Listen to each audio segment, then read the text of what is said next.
Aku masih berdiri memaku langkah di bawah atap kantin tempatku kuliah. Kakiku mematung, namun jemariku tak henti mengetik beberapa huruf, mengirim pesan demi pesan kepada seseorang yang bahkan aku belum pernah bertemu langsung.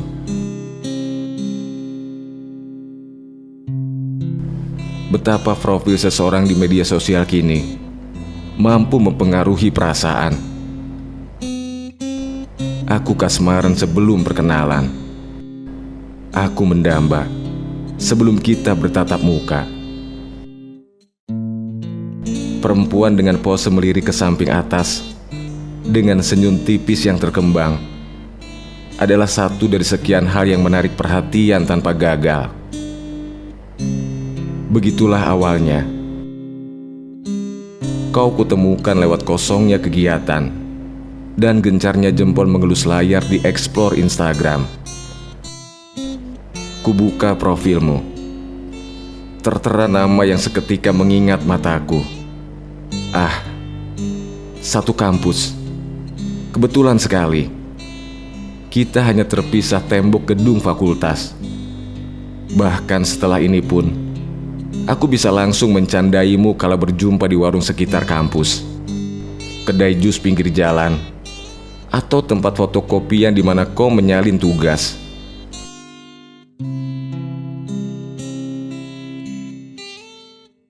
Seketika ku beri kau beberapa klik suka.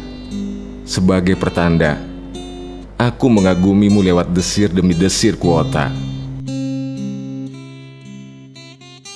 Kau bukan seperti perempuan lain yang hanya menawan dari satu sudut pandang saja. Wajahmu presisi, selalu cantik di segala kondisi.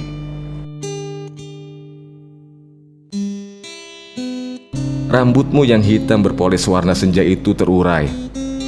Bibirmu berganti gaya, kadang senyum, kadang manyun. Matamu yang sering berkedip manja seketika melahap tatapku. Kau lebih mempesona dibanding semua kisah keindahan mahasiswi sebelah yang kudengar dari kabar kabur tetangga. Detak jam dinding tidak membuatku bergeming. Sudah 1 jam kutatap layar dan tertawa sendiri menyaksikan kata-kata yang melintas di ponselku. Ramai di muka genggam, sepi di tatap sekitar. Kebiasaan menyenangkan yang sama sekali tak pernah kurencanakan. Ya, bagaimana tidak? Melakukan fase pendekatan tidak pernah sepraktis ini. Untuk apa merencanakan ribuan taktik perkenalan bila hanya dengan sekali usap kau sudah tahu seluruh identitas dia, bahkan lengkap hingga hobi dan makanan favoritnya.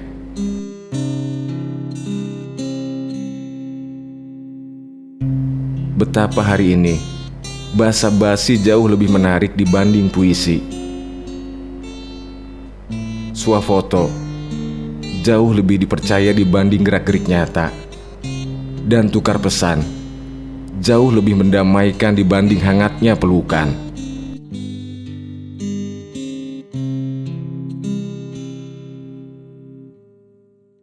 Tidak perlu lagi basa-basi meminjam pulpen atau menanyakan tugas untuk sekedar bertukar senyuman.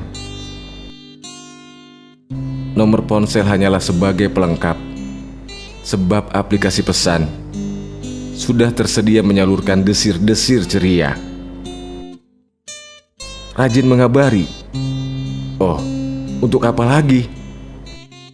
Bukankah semua sudah dijabarkan lengkap dengan siapa saja dia menikmati waktu? Tidak perlu juga kita mengingatkan makan, sebab setiap menu yang dia pesan sudah dia ceritakan dengan lengkap, disertai keunggulan kafe tempat dia memesan.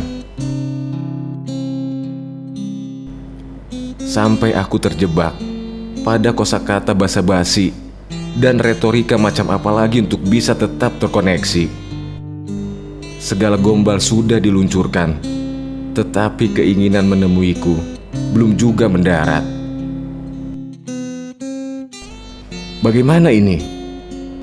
Bukankah berkirim pesan adalah gerbang menuju kencan? Bukankah kata-kata adalah penggiring cinta? Oh, sayangnya aku terbuai kenyamanan oleh kalimatmu yang selalu mendamaikan.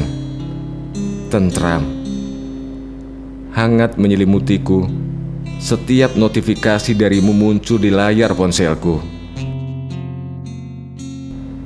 Begitulah kemudian jantungku kau genggam dengan semu yang membuatku ketagihan, menggiring perhatianku pada layar untuk terus bergumam dan memberimu komentar di setiap unggahan,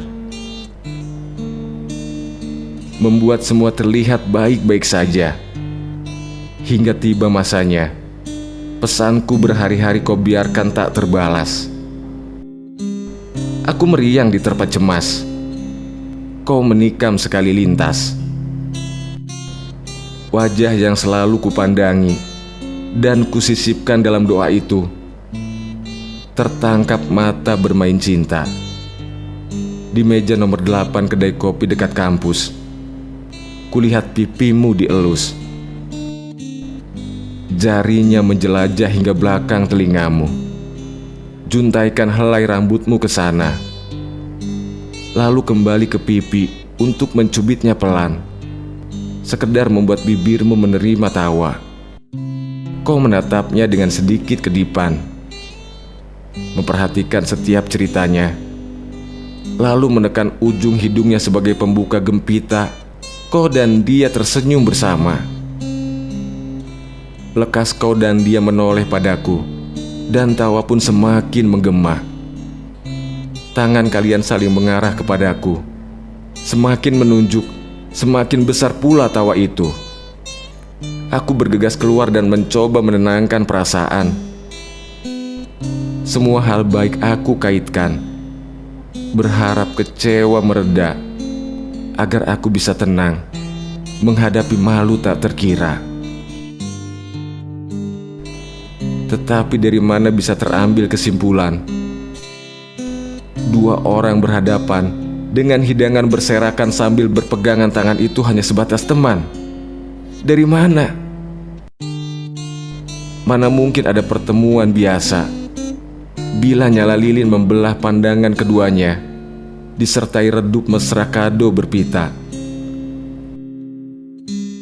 Bagaimana bisa aku tak curiga? Bagaimana bisa semua itu bisa? Dan bagaimana bisa selama ini pesanku hanya menjadi bahan perekat percintaan yang bersatu untuk mempermainkan? Atas nama hati yang dengan mudahnya kau curi sejak pertama kali pesanmu masuk di akun Instagramku, aku masih bisa melihat namamu berlarian di tangkai penasaran. Lebih lekat dari sekedar pertemuan. Bibirku ingin mengajukan beberapa pertanyaan, terutama tentang hebatnya kau melambungkan langit di atap duka dan menjadikannya hujan tanpa melewati mendung yang seharusnya ada. Bila pematah hati adalah sebuah pekerjaan, aku adalah deadline yang paling mudah kau selesaikan. Dan kau resmi menjadi pematah hati yang paling profesional.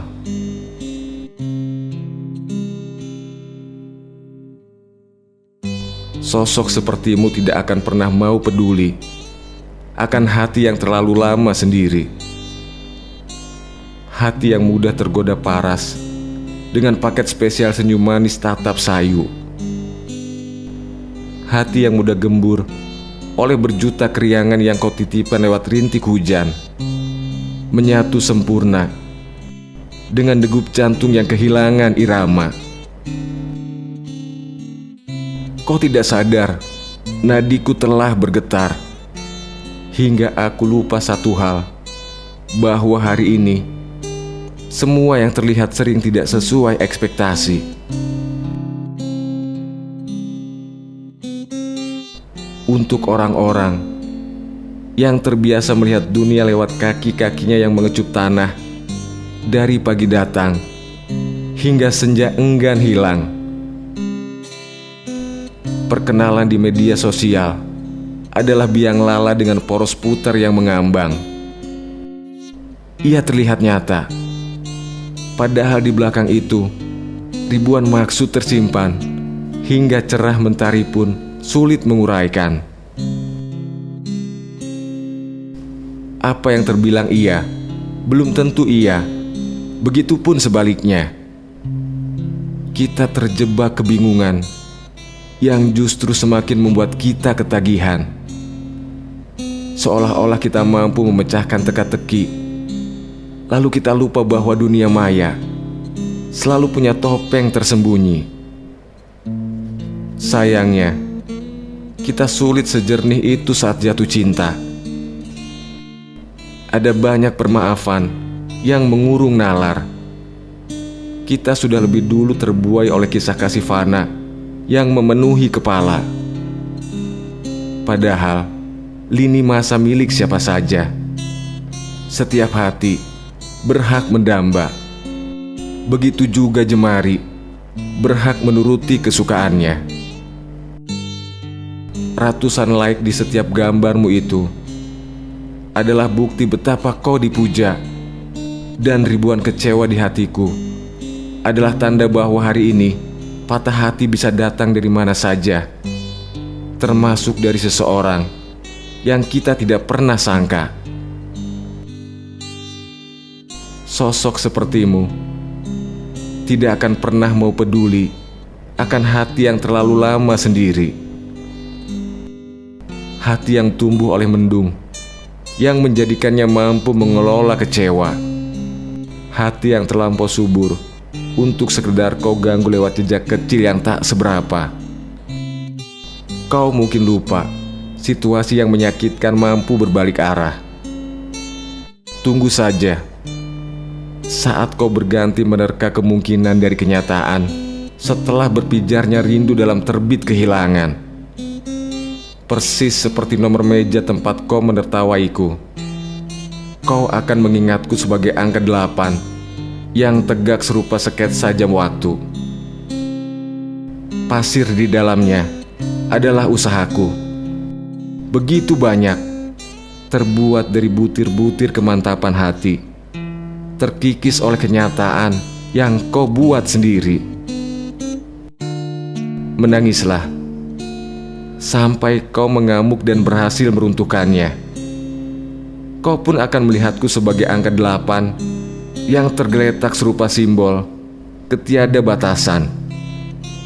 Duka yang akan menggelapkan harimu lebih kejam dari tiap-tiap kemungkinan yang dapat dibayangkan.